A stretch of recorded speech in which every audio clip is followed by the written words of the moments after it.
Nilagang buto-buto naman ng baka yung babanatan natin ngayon, tropa. Medyo na-miss na rin kasi namin ni Mrs. magnilagang baka.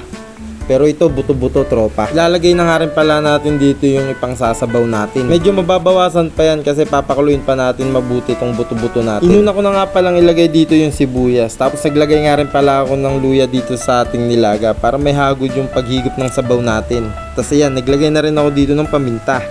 Pwede na natin ito isalang, tropa. Habang nakasalang yan huhugasan na natin at ire-ready na natin yung mga gulay na ilalagay natin. Meron lang tayo ditong pechay, repolyo, pechay bagyo, mais, tsaka patatas. Goods na yan para sa ating nilagang buto-buto ng baka. Hindi naman sa pag-iinarte, tropa, pero pagdating kasi sa gulay kinakahugas-hugasan ko to. Lalo't galing sa palengke.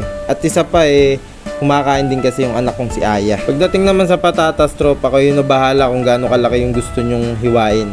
Pero sa akin, goods na yung hindi naman kalakihan, hindi rin kaliitan. Para madali lang rin durugin sa kanin ng anak ko. Itong mais nga pala, tsaka yung patatas, yung magdadagdag ng tamis ng ating nilagang buto-buto ng baka. Pero kung gusto nyo maglagay ng saging na saba, goods din. Unang kulo nga pala, tatanggalin muna natin yung mga dumi-dumi na yan. Yan yung mga existing na dumi ng ating mga buto-buto ng baka. Then nilagay ko na nga pala dito yung mais kasi medyo matagal din lumambot yan. Tapos next na natin itong patatas. Naglagay na nga rin pala ako dito ng beef cubes, pampadagdag lasa ng ating nilagang baka o yung buto-buto. At yung pampaalat natin, yung patis. Naglagay lang ako dyan ng 2 sandok ng patis o 4 to 5 tablespoons. Medyo marami naman yung sabaw kaya goods din. Sinunod ko na nga rin pala dito yung repolyo tsaka yung pechay bagyo. After nyan pag medyo kumulo susunod ko na nga rin pala dyan yung pechay.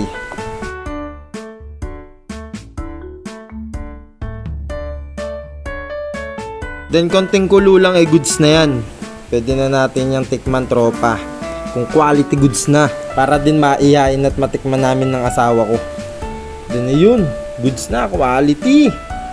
Pwede na natin tong ihain, tropa. Sandukin na natin.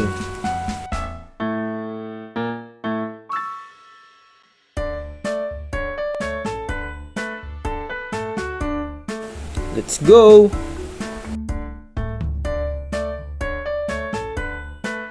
At syempre napapayag natin si Mrs. na humarap sa camera.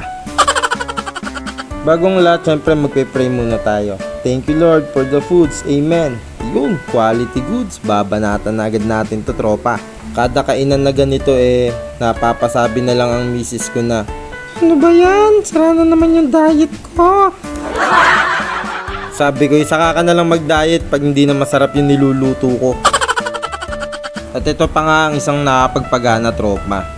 Patis, kalamansi, tsaka yung sili. Yan talaga ang quality goods na kapartner ng nilaga natin, tropa. Yung sausawan. Siyempre, kami muna, mamaya na yung anak ko, pinapalamig ko pa yung kanin. O siya, try mo na rin to, tropa. Kung ayaw mo naman i-try, papalo na lang ako ng page. Salamat sa panonood, paalam, bye-bye.